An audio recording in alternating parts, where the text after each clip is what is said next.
Na talaga yung nagpa-viral sa akin. Chili sauce.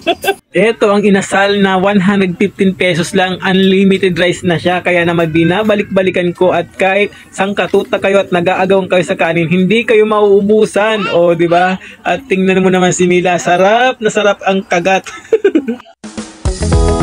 Marisol gas. Marisol. Dahil nga namimiss ko na ang inasal dito sa Malainin Bago, ayan, at kahit kumikidlat, napasugod na talaga kami, sinama ko na nga ang buong team. Siyempre para matikman din nila yung pinagmamalahi kong inasal na pagkasarap-sarap at unlimited rice pa. O, di ba? Kaya eto na, mag-o-order na nga kami diyan at napansin ko meron ding isang grupo rito nagkakainan na at meron pang ibang mga nakapila. Isang linggo na nga pala tong inasal na to, pero hanggang ngayon ay talaga namang dinudungo pa rin ng tao dahil ang sarap ba naman. Sulit na sulit sa 115 pesos kasama na yung unlimited rice na yan. O, di ba? San ka pa?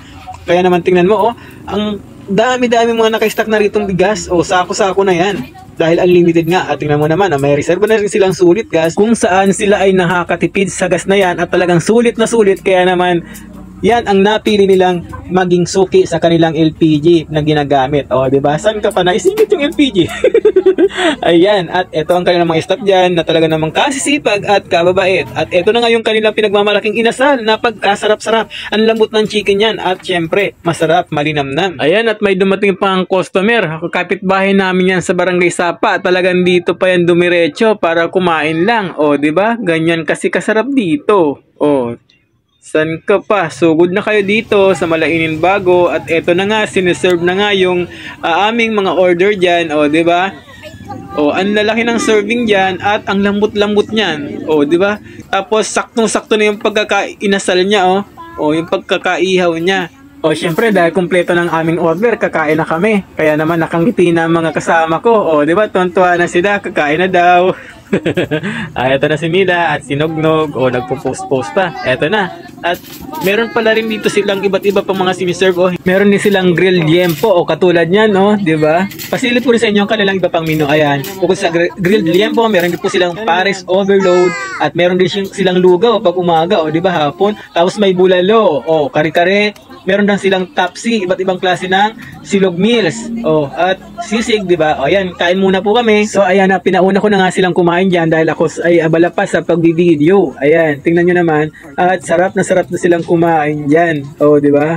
At kahit gaano kayo karami, syempre, marami ring kanin ang ibibigay sa inyo dahil unlimited rice nga, di ba? O, kahit pa kayo mag-agaw-agawan dyan, hindi kayo mauubusan. O, si Mila, sarap na sarap ng suho. Na talaga yung nagpa-viral sa akin. Chili sauce. Chili oil. Chicken oil pala ito. So, sabaw na natin yan. At syempre, yung manok nasunog. Ngayon, ganda na. Maganda na yung pagkakaluto niya ngayon. Okay? So, binalikan talaga namin dito at nagsama pa ako ng sangkaterbang kasama. Buong team talaga dinala ko na rito dahil sulit naman talaga. Ang sarap. Di ba? Tingnan mo naman yung rice. Ubus na agad, kakalapag lang. Wala na, kakaunti na lang natira. Di ba? So ako, dahil late na ako, video ng video kanina. Ngayon pa lang ako kakain. Okay? Naiinip na silang yan. Partida, busog pa ako nito Tama na. May mo ito tubig. Okay. Abot daw? Tumila? May video. Malambot talaga yung chicken. Suwabe talaga. At dahil nga unlimited rice, hindi talaga nagpapaawat ang mga kasama ko. O, sige lang. Takam na takam. O, di ba?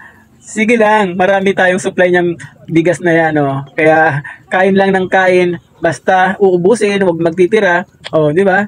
Unlimited ba naman yan? Halagang 115 pesos. 115. Sulit na sulit ka na dito. Unlimited rice na yan. Kaya naman, ano pang inaantay mo? Sugod ka na dito. Dito ito sa Malainin Bago. Katapat lang ng Spider Fuel yan. At katabi lang ng Dali. Tingnan mo naman, said na talaga yung mga plato nila dyan. Isa lang kasi ang ibig sabihin yan. Dahil simut sarap talaga. Kasi, masarap. Di ba? At para po sa mga nagnanais na pumunta dyan sa lugar na yan para kumain, yan po ay nasa Malainin Road. papuntang Malainin Lumayan. Kung galing kayo ng Naik papuntang Maragondon, madadaanan nyo po sa bandang kanan ang Flying Bee Gasoline Station. Sa tapat po niyan, yan na po ang kahabaan ng Malainin Road. Ayan. At pag nakita nyo na po yung Spider Fuel, dyan nyo na po makakita sa tapat niyan ang Kahete Food House. Nakatabi naman po ng Dali. So ayan, kita-kits po tayo dito at sana po ay naibigan nyo ang video na ito. Share nyo na rin po at follow nyo na rin po ang ating page para po updated po kayo sa mga susunod pa nating video. So hanggang dito na lang at maraming salamat. Ito po si Santi nagsasabing masaganang buhay po sa ating lahat.